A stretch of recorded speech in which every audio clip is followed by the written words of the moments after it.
locked and we are good to send that command. You have 31 minutes and 32 seconds for our support. Go for status buffer dump.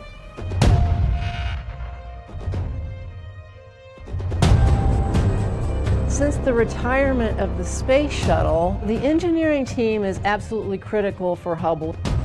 It always has been. Without the shuttle going up to replace any equipment failures that we have to make do with what we have. What we really are concentrating on is just keeping the telescope working and keep the science going.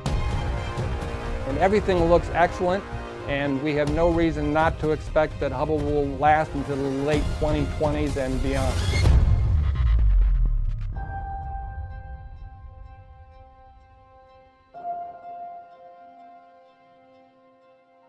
My name is Mike Wins, and I'm the lead systems engineer for what's known as the optical telescope assembly of the Hubble Space Telescope. I'm in charge of what's known as defined guidance sensors.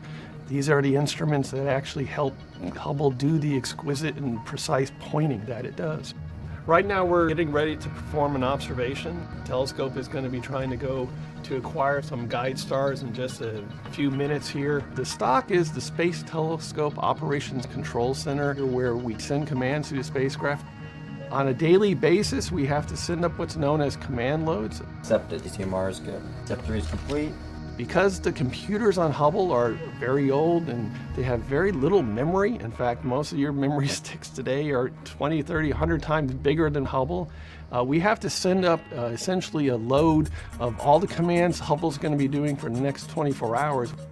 On a routine basis, we always keep 24 hours of instructions on board, so it's routinely updating for the new sequence 24 hours in advance. We'll start with doing our premise uplink.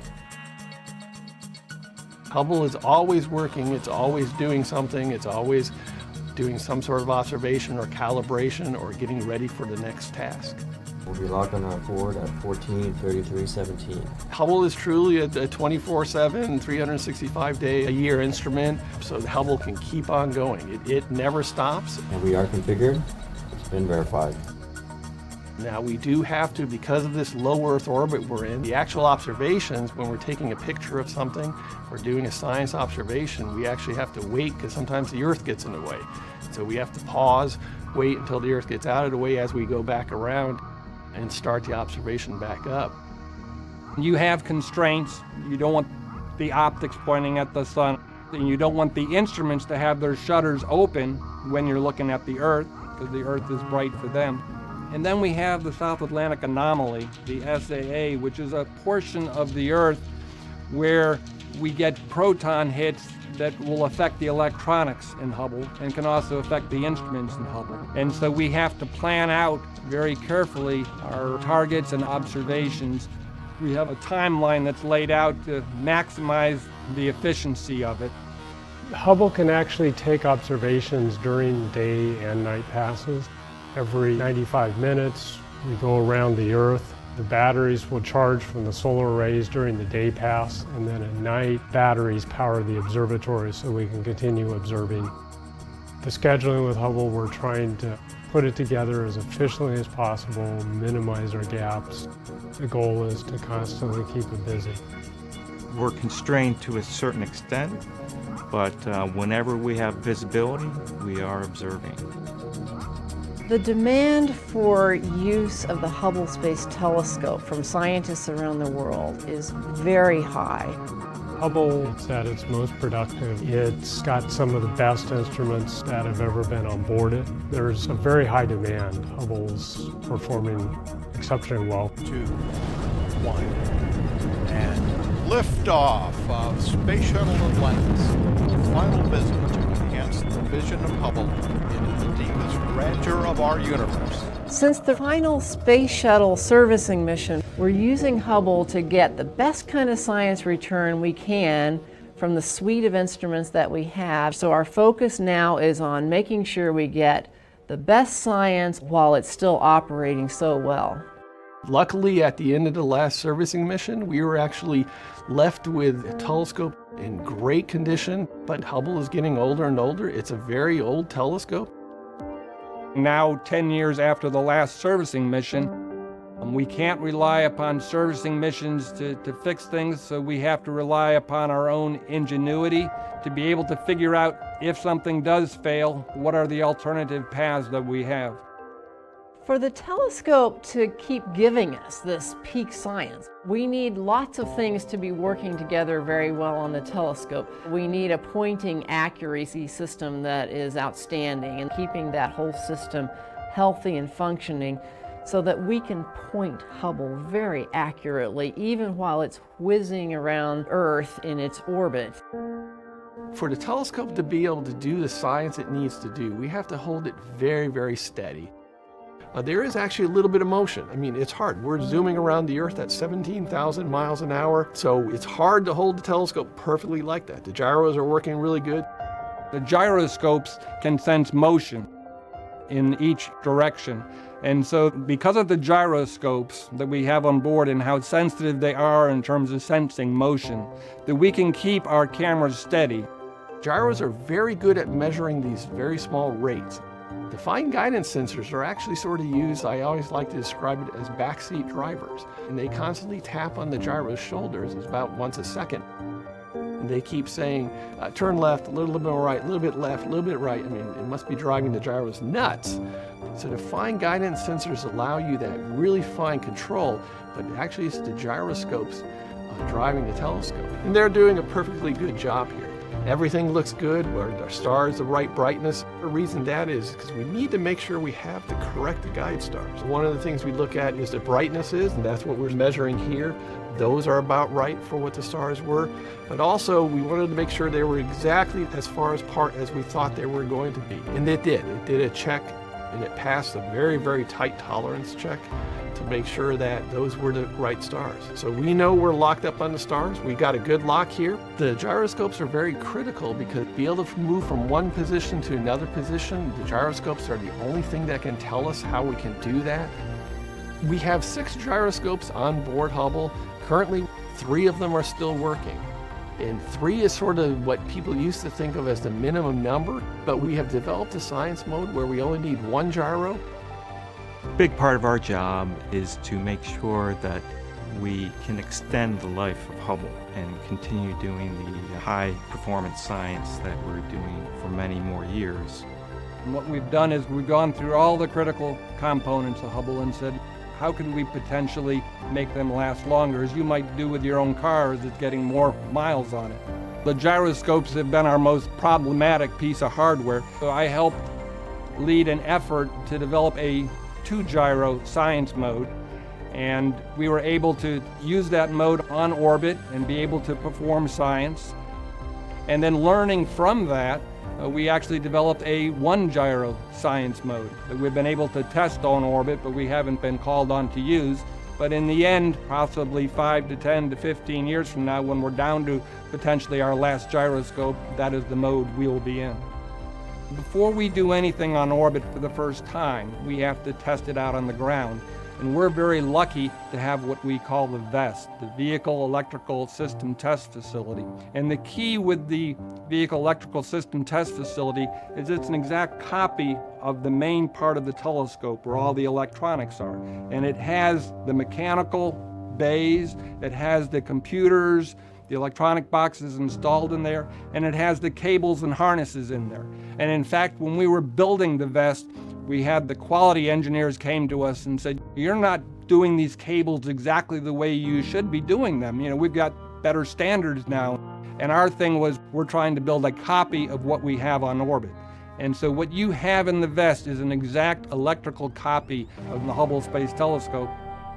Every orbit as we come around the Earth, to be able to get our attitude correct, to get ourselves steady and locked on, the fine guidance sensors and the gyroscopes are key to that. And that's why those are the 2 of the subsystems that are on the top of our list as far as having contingency plans for and monitoring the health and safety of those and making sure we have them in peak performance. When something fails on Hubble, or we have an anomaly, something we don't understand, one of my jobs is to bring together the experts, which may be a thermal engineer, a mechanical engineer, an electrical engineer, a software engineer, all these different people. And we'll say, you know, how do we deal with this issue? And how can we work around it and return back to peak science? What you do is you come up with a list of what is available to you on the telescope in terms of potential. I could close this relay or open that relay or turn on this box. And I am continually amazed. You have a telescope on orbit that you can't even see. And all you're doing is looking at the data coming down to you from the ground. These experts are able to use their ingenuity and come up with ways to continue to operate Hubble. And everything looks excellent, and we have no reason not to expect that Hubble will last until the late 2020s and beyond. I personally am extremely grateful to the Hubble operations team, these people who work day and night to keep Hubble operating, providing exquisite science return, giving us the information that we need to know how Hubble's doing. Is it doing the kind of accurate pointing that we need? Is it getting the sensitivity in the various wavelengths of light in the various instruments that we need to have to do the science? Are we able to calibrate those observations in an accurate way? We couldn't do any of those scientific analyses if we didn't have this team of operations experts behind the scenes making sure that the details of Hubble's technical operations are being monitored, being handled, being managed, being planned in a near perfect way.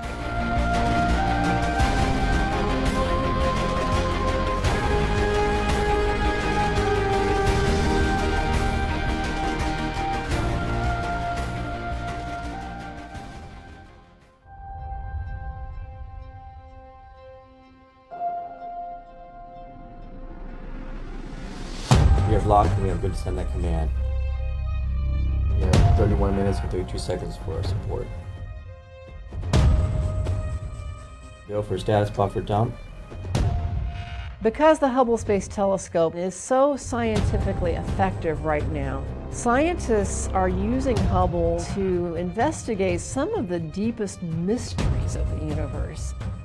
One of the primary things Hubble has been doing is looking at the atmospheres around exoplanets.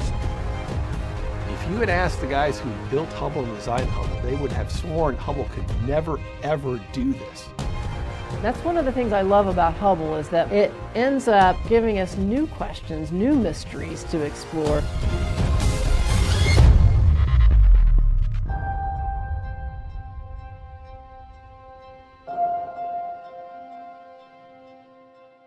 My name is Larry Dunham. I'm the Chief Systems Engineer for Flight Systems here on the Hubble Space Telescope. I started on the Hubble program back in the summer of 1982 when Hubble was being built out in California. First telescope in space to be designed so that we've got what we call orbital replacement units. They're modular boxes with handrails on them so the astronauts can go up and just pick and play. They've got nice connectors on them that make it easy for the astronauts with their big gloves to be able to put them in and out. We've had 5 servicing missions. We have replaced some equipment multiple times, especially the instruments. We're always going with the advanced technology. The telescope we have today on orbit is not the telescope that we launched originally. We've been able to replace all 5 of our science instruments with instruments that have the technology that didn't even exist when Hubble was being built originally. The Hubble Space Telescope is really an observatory because it has several science instruments, several modes of operation. We have multiple cameras, multiple spectrographs. They each have different capabilities in terms of their sensitivities or the kinds of frequencies they can receive of the electromagnetic spectrum. We can also use Hubble in different kinds of intriguing modes depending on what we're trying to observe. There are different types of observing scenarios, and one of the things the scientists have been able to do is they've been able to come up with very interesting and unique observing scenarios that allowed them to do science that they never thought they could do before. Because the Hubble Space Telescope has been operating for a long time, it's giving us what we need to explore the universe in deep ways that would never have been possible when Hubble was first launched. For example, scientists wondered whether we could use Hubble in an innovative mode in recent years, basically scanning objects slowly instead of just staring at them. In some cases, that gives us a higher sensitivity to what we're trying to observe.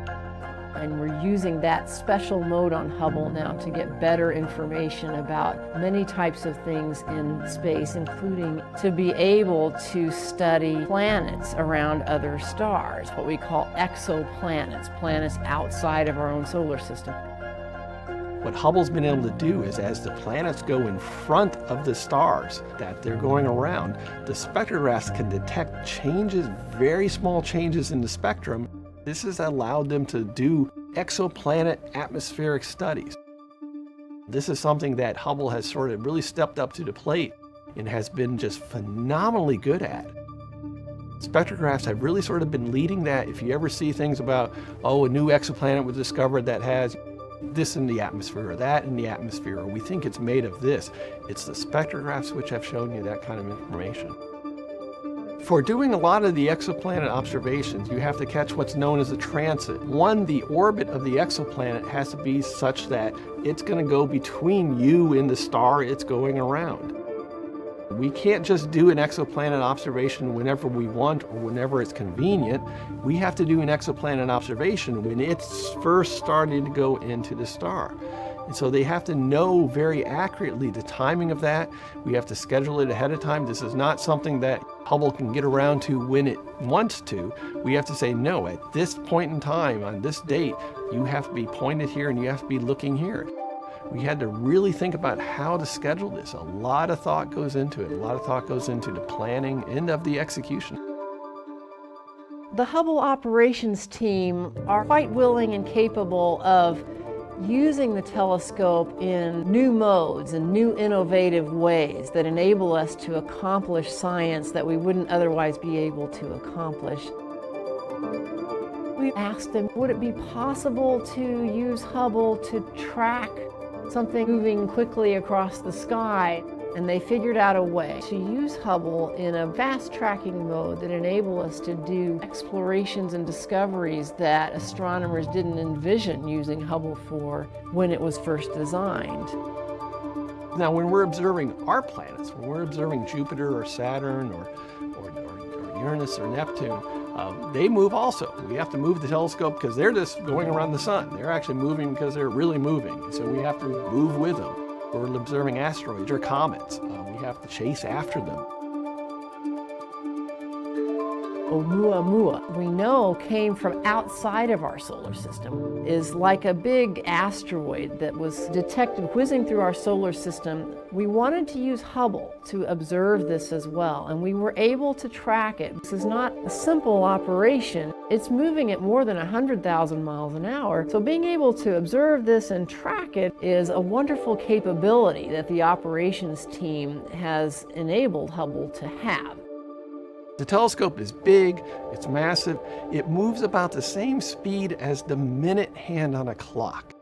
So to move from pointing one thing to go completely around the other one takes us a half an hour.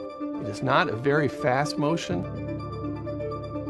We actually use a very interesting technique. It's using Newton's third law. We have these very large reaction wheels on it. They're about 2 feet across, very, very heavy, very, very massive wheels. You start spinning those wheels one way, the telescope will spin a little bit in the opposite direction. This is how we can move the telescope from one part of the sky to another part of the sky.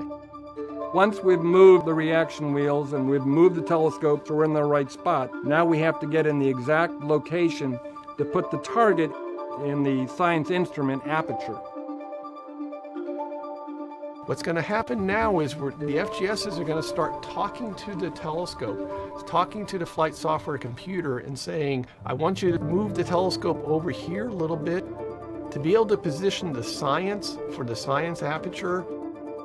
Most of the time we use the Hubble Space Telescope to do observations that have been planned quite a bit in advance. Observers around the world, astronomers will write proposals. We will then take those accepted proposals and observe whatever it is that the astronomer has proposed. But sometimes there are things that happen that are unexpected or rapid events that we need a more rapid response. We have a capability of what we call a target of opportunity. And that's when something unexpected happens in the universe that astronomers, they want to immediately jump on that as fast as possible with Hubble. Case in point was the gravitational wave detection to neutron stars colliding.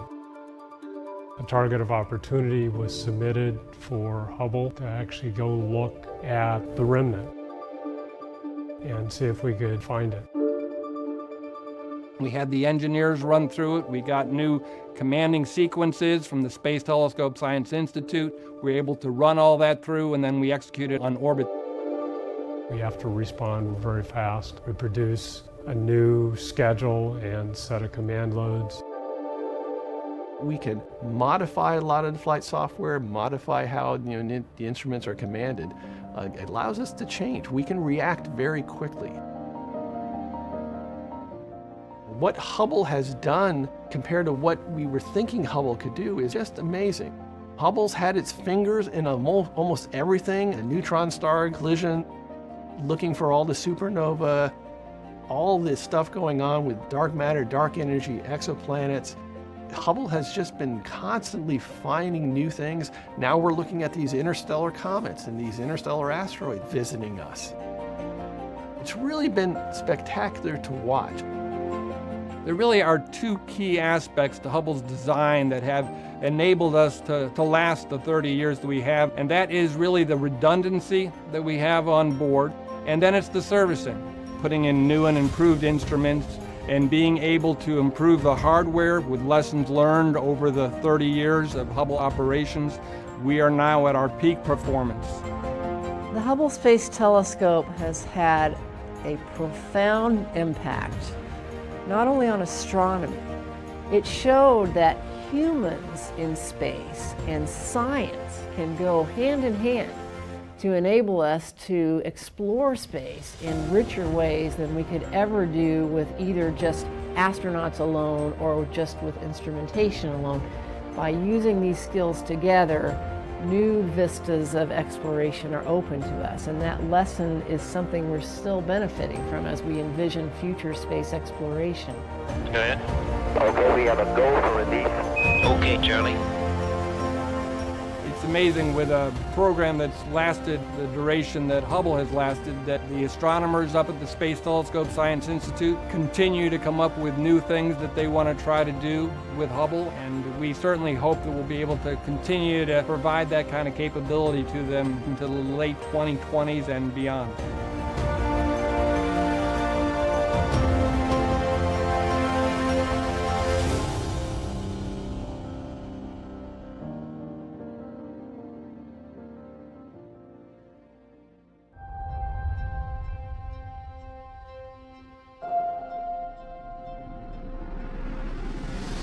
We have locked and we have good to send that command. We have 31 minutes and 32 seconds for our support. Go for status buffer dump. What you're looking at with a telescope, of course, is the light from billions of light years away. So the further you look, the more you're going back towards the Big Bang and understanding how the universe was formed.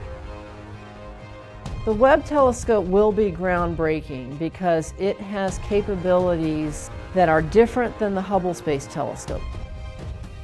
We have equipment that is so much more powerful than anything we've ever had before that it's almost impossible to tell what we will discover.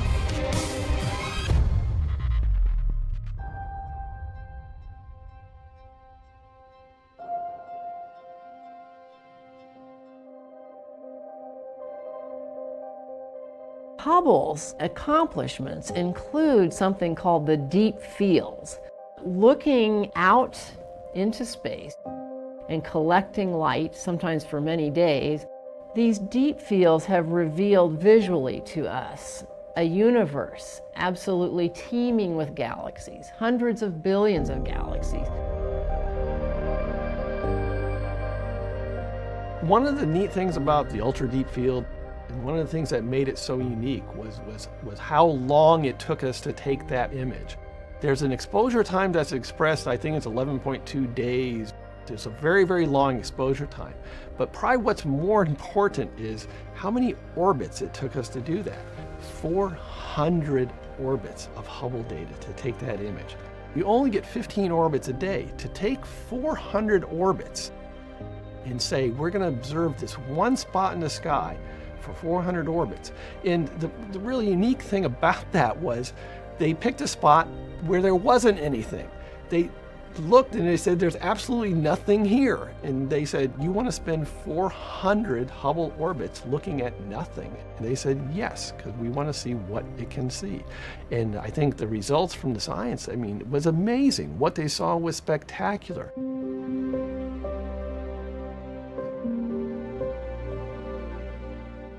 Hubble had spent 2 weeks taking pictures of empty places in the sky, and they saw they weren't empty at all. There were thousands and thousands of galaxies.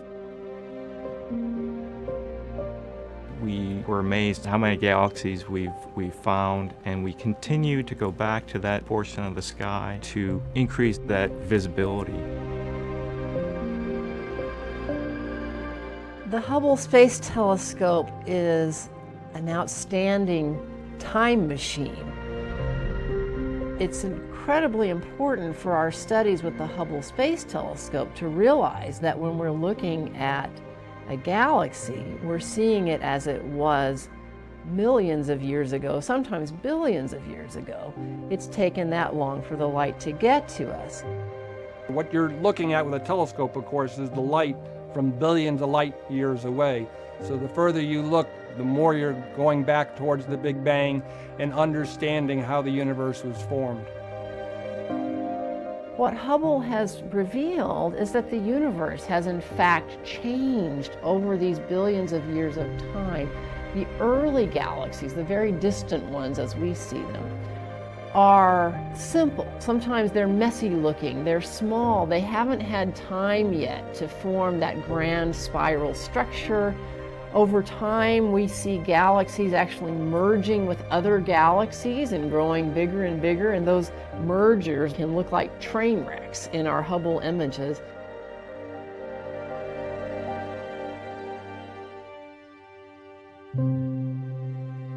These very, very deep exposures that Hubble has been able to take, we have seen right to the edge of the universe, 13.5 billion years. When Hubble was first designed and envisioned, it was never thought it could actually see that far out. But because of the advances in the instruments that we've been able to put up on the telescope, and also the cleverness of the scientists, they've come up with very interesting observing scenarios, doing these really deep exposures where we just sit there for orbit after orbit after orbit, gathering the photons. We've been able to push Hubble out very, very far.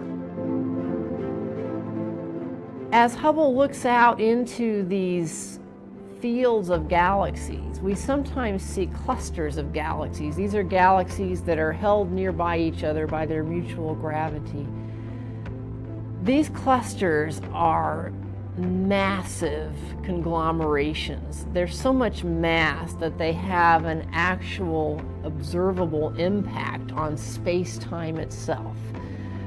Einstein predicted that mass distorts space, but we didn't realize we could actually see the effects of that. But with Hubble, we have been able to see distortions in space around clusters of galaxies. The way we see that is when light from a background galaxy travels through that cluster of galaxies or around it due to this gravitational lensing effect. The lensing also magnifies that background galaxy, so if we look in some of these distorted arcs, we can see more detail than we would ever have been able to see without gravitational lensing, nature's boost. There are observations where we're explicitly looking for the lensing, and they're getting science out of that just otherwise would just not be doable. Hubble has really taken that to the next level. It's doing large amounts of astrophysics that it's just never been able to do before.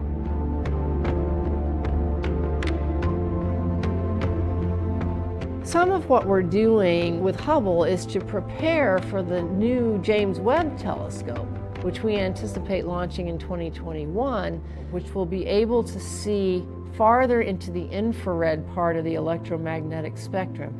That enables us to see some galaxies that are difficult for Hubble to see because they're so far away that their light is traveling through us through expanding space and gets stretched out into redder wavelengths, often far into the infrared part of the spectrum, even sometimes beyond what Hubble is able to detect well. The Webb telescope will give us more information about some of those very distant galaxies. The James Webb Space Telescope is the follow-on telescope after the Great Hubble Telescope. It extends the discoveries of Hubble into the infrared spectrum region. We think that the first objects that grew out of the Big Bang material probably happened in about 100 million years after that start. And we think the Webb telescope can pick them up. They're rare, they're hard to find, but they should be there. The farthest we've been able to see with the Hubble telescope goes back about 800 million years after the expansion began. So we think we get much closer to the first objects with the Webb telescope. Hubble gives information that the Webb telescope cannot give about visible and ultraviolet emission from things in the universe. And when we have all that information coming in at the same time, it's like a banquet of scientific return. Now when we get the complete picture of every wavelength you can possibly see from ultraviolet to infrared, we hope to have the story of the growth of the first galaxies from the primordial material. So that will be a huge accomplishment that depends on both pieces of equipment, the Hubble telescope and the James Webb telescope working together. So astronomers are very excited about this probability that we'll have both the Hubble Space Telescope and the Webb Telescope operating at the same time for quite a few years. That will give us an abundance of new understanding about the universe. And already right now with Hubble, we're doing preparatory observations for the Webb Telescope. We're using Hubble to do things, for example, like surveying distant galaxies to find out which ones would be prime targets for the Webb telescope. In fact, scientists around the world are proposing observations with Hubble right now specifically to help us learn information that will be useful for making the best use of the Webb telescope as soon as it's launched and gets going in its science observations. I think the Hubble telescope has been the most productive science instrument ever built. In astronomy, there's what we knew before Hubble, and now there's what we know after Hubble. They're so different. Of course, Hubble has now had a life of 30 years, so it's had a long time to make this revolution happen. So it's not all at once. It's a gradual revolution, but it's still a huge revolution. Technology has changed dramatically over the 30 years of life of the Hubble telescope. So you couldn't even have imagined when the Hubble was launched that we would have the wonderful cameras and spectrometers that we fly today. We figured out how to send astronauts, we trained the astronauts, we figured out what instruments could be put in, we figured out how to repair everything that went wrong on the Hubble, and it's still alive. It's today, 30 years after launch. And I am so thrilled to say that our people were able to do that. That's the operations team that makes this possible. It's a miracle as far as I'm concerned, because it didn't have to be that way, but they made it happen.